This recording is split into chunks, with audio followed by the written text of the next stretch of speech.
There's something striking that happens when you watch footage of an African head of state moving through their capital city. The motorcades are long, sometimes stretching dozens of vehicles. The security perimeters are wide. The armed personnel are numerous and visible. And if you're someone who consumes Western media, you might look at these displays and think of them as excessive, as paranoia, as evidence of authoritarian tendencies. But what if I told you that these security arrangements aren't just about protecting individual leaders? They're actually windows into understanding some of the most complex questions about power, legitimacy, and governance on the African continent? Hey everyone, welcome back to the channel. Before we dive into today's topic, I want to acknowledge that this is a complex subject that touches on sensitive issues of governance, security, and political stability across an entire continent. I'm approaching this as someone who's spent considerable time researching African political history and contemporary governance structures, but I'm not claiming to have all the answers. What I'm hoping to do today is share what I've learned and, more importantly, invite us to think more deeply about what presidential security reveals about the state of democracy, legitimacy, and political transition in modern Africa. So today, we're going to explore presidential security in Africa, not as a countdown or ranking, but as a lens through which we can understand broader patterns of political power and stability. We'll look at why certain presidents require such extensive security, what historical factors have created this situation, and what it tells us about the challenges of democratic governance in post-colonial states.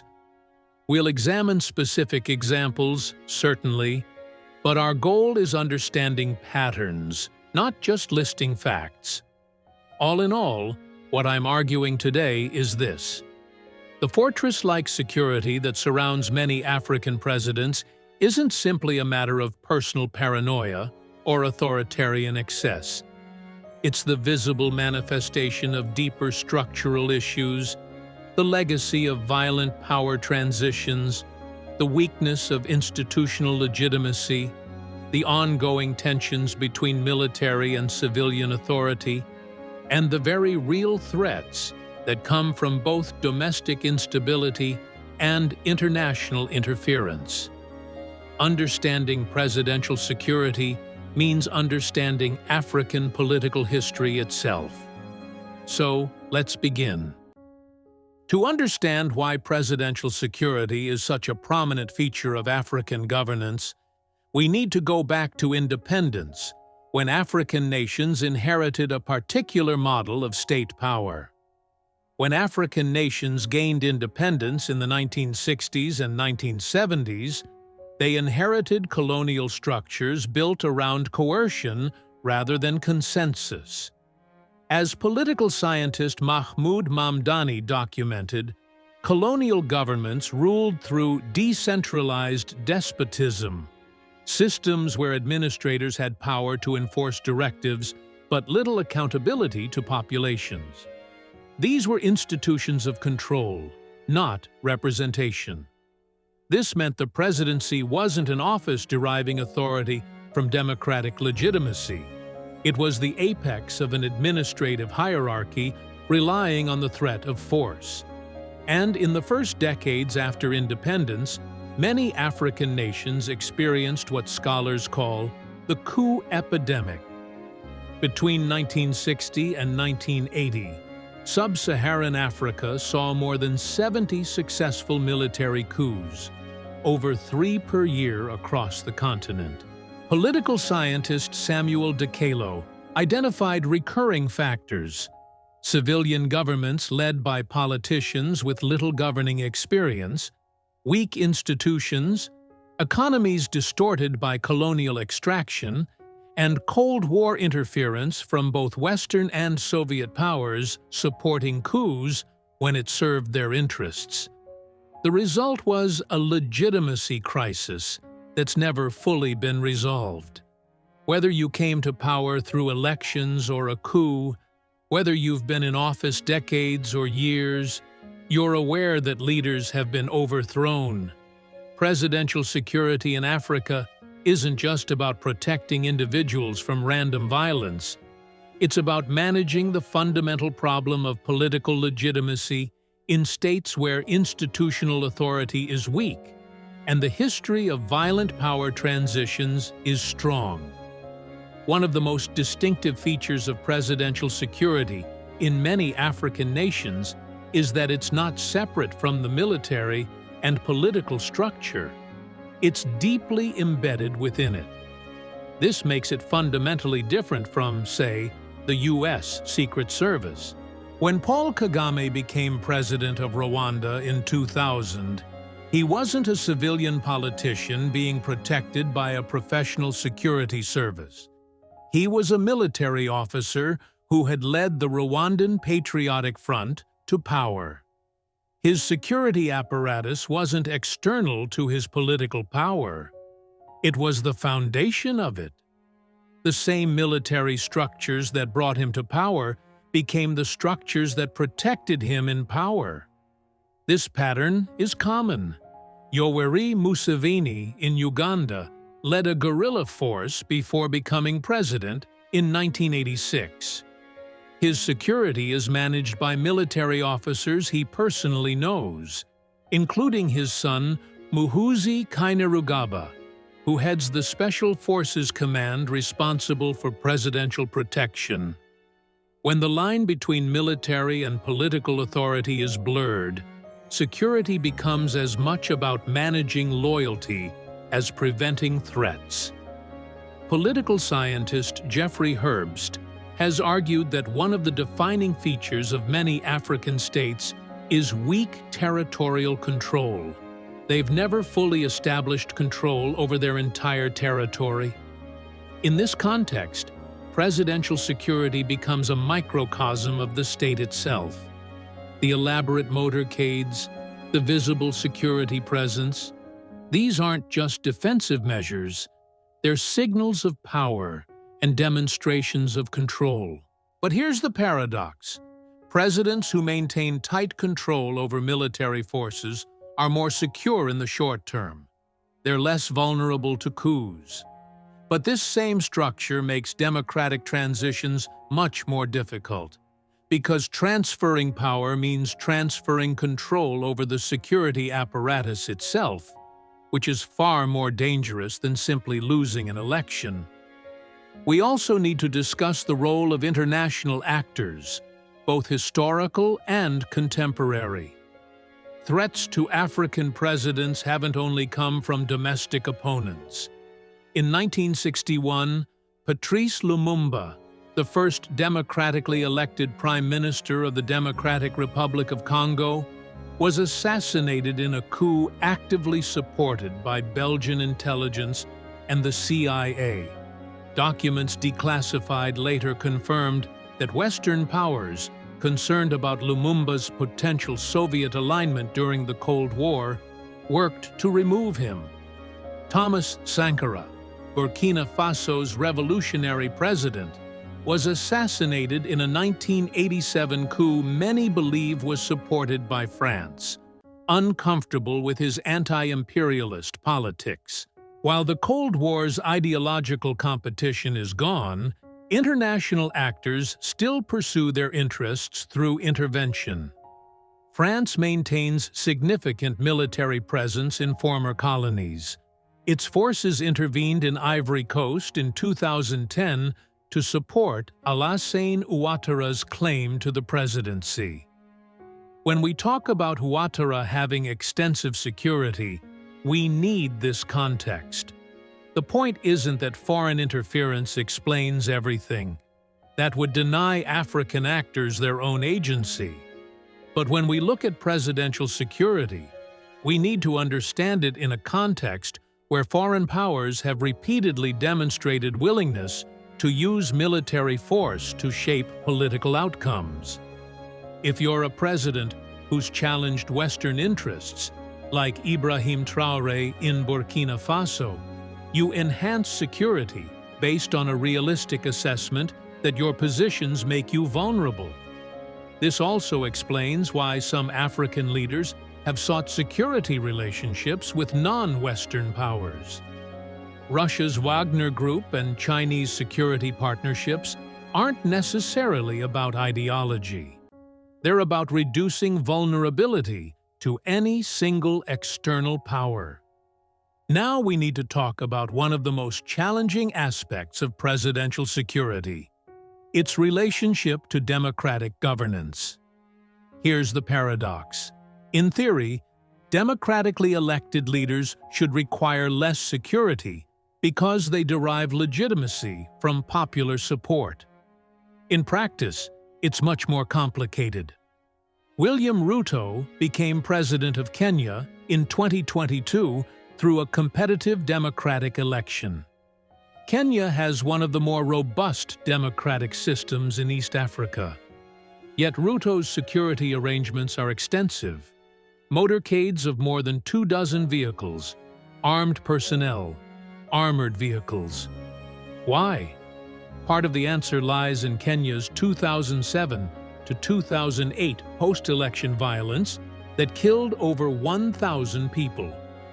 The violence revealed deep ethnic tensions and political divisions that formal democratic institutions hadn't resolved. Democracy itself doesn't automatically create stability. What creates stability is strong institutions, clear rules for political competition, and a shared belief that losing an election doesn't mean losing everything. Political scientist Daniel Posner documented the winner-takes-all problem in African democracies, where the presidency controls access to state resources, where ethnic identity plays a strong role, and where opposition parties have limited access to power. Losing the presidency can mean complete exclusion. Elections become extremely high stakes, and the security of the winner becomes paramount because losers have strong incentives to challenge results, sometimes through violence. But extensive presidential security can itself become an obstacle to democratic consolidation. When presidents are surrounded by military forces, physically separated from populations they represent, it reinforces that they're above the law. Resources devoted to presidential security could be spent on public goods. When security becomes a primary concern, it shapes decision-making problematically. Presidents may become risk-averse, see opposition as security threats rather than normal democratic politics. Rwanda under Paul Kagame illustrates this tension. Remarkable stability and development since the 1994 genocide, but extensive security that some argue now limits the political opening necessary for genuine democratic competition. Let me introduce a concept that's crucial for understanding presidential security in Africa: coup-proofing. This is a term that political scientists use to describe the strategies that leaders use to prevent military coups. And it turns out that coup-proofing shapes not just security arrangements, but the entire structure of many African governments. The logic of coup-proofing was perhaps best articulated by political scientist James Quinlivan in his research on authoritarian regimes. He identified several key strategies that leaders use: creating multiple security forces that watch each other, promoting officers based on loyalty rather than competence, balancing different ethnic or regional groups within the military to prevent unified opposition, and keeping military units dispersed to prevent them from coordinating action against the government. We see all of these strategies at work in African presidential security. Take Zimbabwe's Emerson Mnangagwa, who came to power in a 2017 coup that removed Robert Mugabe. Mnangagwa knows intimately how coups work. He was part of one. So his security arrangements reflect that knowledge. He maintains multiple security organizations, including the Presidential Guard, the Central Intelligence Organization, and military units with overlapping responsibilities. His personal bodyguards reportedly number around 50, all carefully selected for loyalty. But coup-proofing creates its own problems. When you promote based on loyalty rather than competence, you end up with security forces that may be effective at preventing coups, but less effective at actually providing security. When you create multiple competing security organizations, you create opportunities for corruption and abuse because these organizations operate with minimal oversight. When you balance ethnic groups in your security apparatus to prevent any one group from becoming too powerful, you may inadvertently reinforce ethnic divisions in the military. There's a fascinating case study in how this plays out in Nigeria. Nigeria has struggled with military intervention in politics throughout its post-independence history. Between 1966 and 1999, the country was under military rule more often than civilian rule. When civilian government was restored in 1999, subsequent presidents have been extremely conscious of the need to manage civil-military relations carefully. The State Security Service, which protects the president, is carefully structured to prevent it from becoming an independent power center. Presidential guards are rotated regularly, drawn from different parts of the country, and kept under close supervision. But here's the interesting thing. Nigeria is also a federation with significant power at the state level, which means that governors of Nigerian states have their own security arrangements, often quite extensive. This creates a complex security landscape where presidential protection isn't just about preventing coups at the federal level. It's about managing relationships with state-level political actors who have their own security forces. Coup-proofing also helps us understand one of the most commented upon aspects of African presidential security: the role of family members. In Uganda, Museveni's son, Muhoozi, is a senior military officer with security responsibilities. In Cameroon, Paul Biya, who's been in power since 1982, has built security arrangements around personal loyalty networks that include family connections. Critics argue this is nepotism, and certainly there's truth to that. But from a coup-proofing perspective, it also makes a kind of strategic sense. Family members have the strongest possible incentive to keep the current president in power, because they benefit directly from his continued rule. The problem, of course, is that this creates what political scientists call a commitment problem. If the only people you can trust are family members and close personal allies, how do you build the kind of broad-based institutions that could survive beyond your own time in office? How do you create a security apparatus that serves the state rather than serving you personally? This is a question that many African nations are still grappling with. We need to talk about money. Presidential security is expensive, and in countries where government budgets are limited and public services inadequate, the cost is significant. Precise figures are hard to come by. These budgets are often classified. But we can make observations. In South Africa, one of the more transparent countries, VIP protection costs hundreds of millions of rand annually in a country where public hospitals lack basic equipment and unemployment exceeds 30%.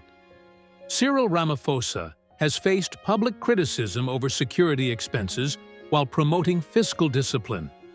There are also indirect costs. Presidential motorcades close roads, redirect traffic, and disrupt economic activity.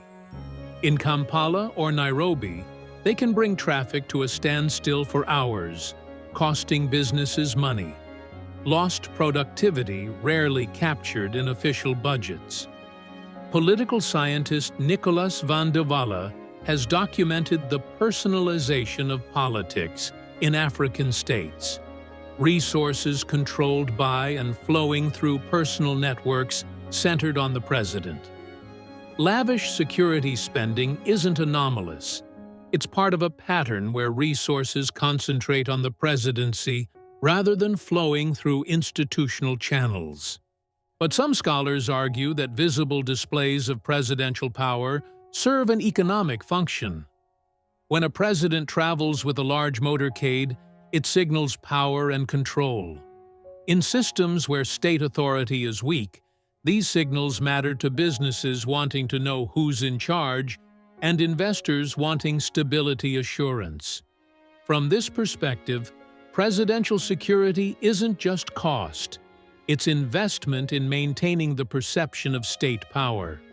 Of course, this logic only holds up to a point.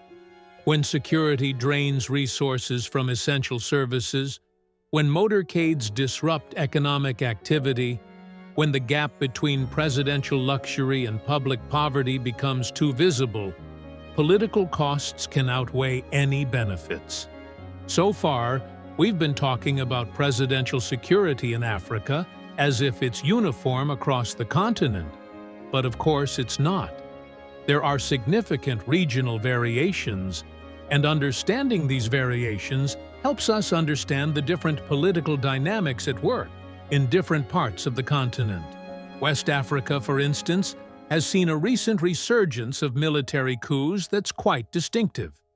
In just the past 4 years, we've seen successful coups in Mali, Guinea, Burkina Faso, and Niger. This has created a particular security environment where presidents are hyper-aware of the threat of military intervention. But interestingly, the military officers who've taken power, people like Mamadi Doumbouya in Guinea and Ibrahim Traoré in Burkina Faso, haven't necessarily scaled back security arrangements. If anything, they've enhanced them because they know from personal experience exactly how vulnerable presidents are.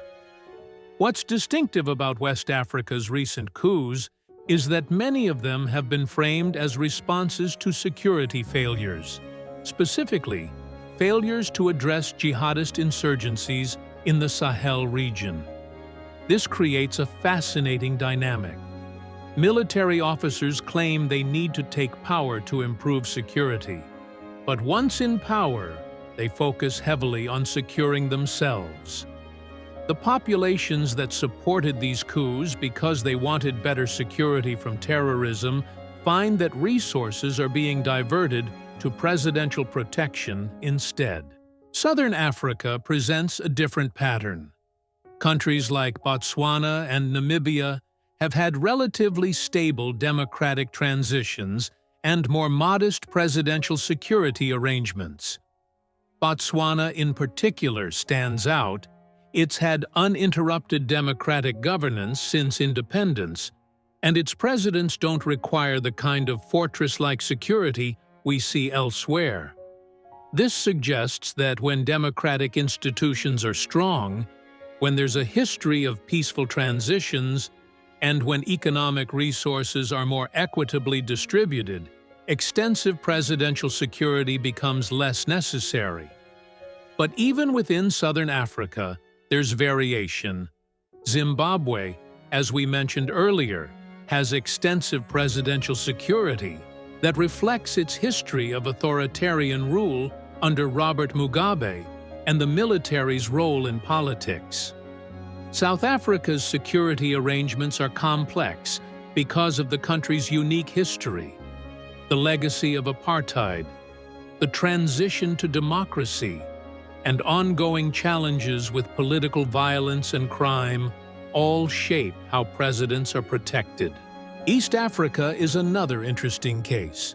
Rwanda and Uganda, both led by former military officers who came to power through conflict, have extensive presidential security that's deeply integrated with military structures.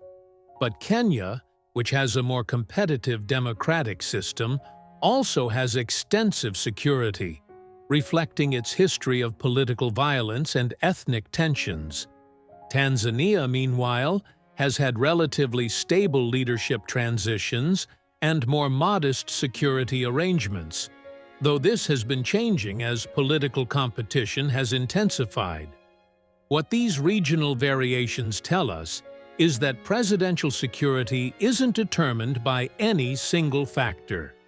It's shaped by historical experiences with coups and political violence, by the strength of democratic institutions, by ethnic and regional tensions, by the presence of insurgencies or criminal violence, and by relationships with foreign powers. Each country's security arrangements reflect its unique combination of these factors. Before we conclude, we need to discuss how technology is changing presidential security, a dimension often overlooked but increasingly important.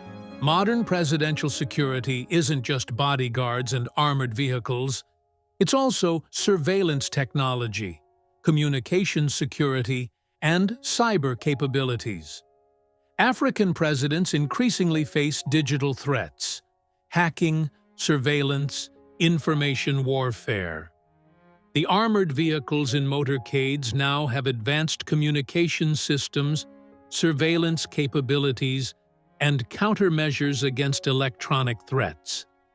But there's an asymmetry. While presidents are protected by sophisticated technology, this technology is almost entirely imported. Africa manufactures very little security equipment, meaning presidents are dependent on foreign suppliers. This dependency has implications. Suppliers have access and knowledge that could potentially be used against the leaders they're protecting. Drones represent another dimension. They can be used for surveillance and reconnaissance, but armed drones represent new threats that traditional security wasn't designed to counter. Presidents safe from ground-based attacks could be vulnerable to drone strikes. This technological evolution is happening faster than many African security services can adapt, requiring not just equipment, but training and constant updating, another dimension where security costs keep increasing. So, after all of this analysis, what can we conclude about presidential security in Africa? And more importantly, what does it tell us about the future of governance on the continent? First, I think we need to acknowledge that the current situation, where many presidents require fortress-like security to remain in power, is not sustainable in the long term. It's too expensive, it's too divisive, and ultimately it reflects fundamental problems with political legitimacy that security measures can't solve. When presidents are so insulated from their populations that they need armed escorts just to move through their own capital cities, something is broken in the relationship between leaders and led. But second, we need to recognize that reducing presidential security isn't simply a matter of presidents deciding to be less paranoid or more trusting. The threats are often real. The histories of violence are real. The weaknesses of institutions are real. If we want to see less militarized presidential security, we need to address the underlying conditions that make such security necessary. This means several things. It means building stronger democratic institutions so that losing power doesn't mean losing everything. It means establishing clear rules for political competition and enforcing them consistently. It means addressing the ethnic and regional tensions that make politics so fractious in many African countries. It means reducing the winner-takes-all nature of presidential power by devolving more authority to other institutions. It means tackling corruption so that state resources flow through institutional channels rather than personal networks. And it means creating economic conditions where more citizens see themselves as stakeholders in stability rather than as being excluded from its benefits.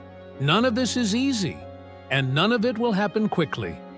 But we can see some positive examples. Botswana has shown that democratic stability is possible in Africa. Ghana has had several peaceful democratic transitions, suggesting that patterns of violence can be broken. Even in countries with more challenging histories, there are moments of progress. Constitutional reforms that limit presidential power, civil society organizations that hold leaders accountable, young people demanding better governance. The question of presidential security in Africa is ultimately a question about the kind of political systems we want to build. Do we want systems where leaders are protected by loyalty networks and military force, or systems where leaders derive their security from genuine popular support and strong institutions? Do we want politics to be a high-stakes competition where losers are excluded? Or do we want inclusive systems where losing an election doesn't mean losing everything? So let's circle back to where we started.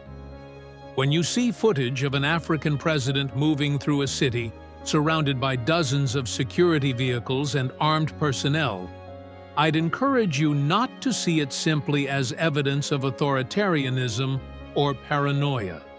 Instead, see it as a symptom of deeper challenges, the legacy of colonialism and violent power transitions, the weakness of democratic institutions, the ongoing threats from both domestic instability and international interference, and the fundamental problem of political legitimacy in states where the rules of the game are still being contested. Presidential security in Africa is a window into understanding some of the most important questions about governance, democracy, and political stability on the continent. It reflects historical experiences, current realities, and choices about the future. And while the fortress presidency isn't sustainable in the long term, moving beyond it requires addressing the complex web of factors that make such extensive security seem necessary in the first place. This is complex, it's challenging, and there are no easy answers. But I think it's important that we engage with these questions seriously and thoughtfully, rather than simply judging from the outside or reducing complex political realities to simple narratives about authoritarianism. I'd really love to hear your thoughts on this. If you're from an African country, what's your experience with presidential security, and what it means for how citizens relate to their leaders? If you've studied these issues, what patterns have you seen? And regardless of where you're from, what do you think it would take to build political systems where leaders derive their security from institutional legitimacy rather than military force? These are questions we need to keep engaging with because they're central to the future of democratic governance in Africa. Thanks for joining me in this exploration, and I'll see you in the next video.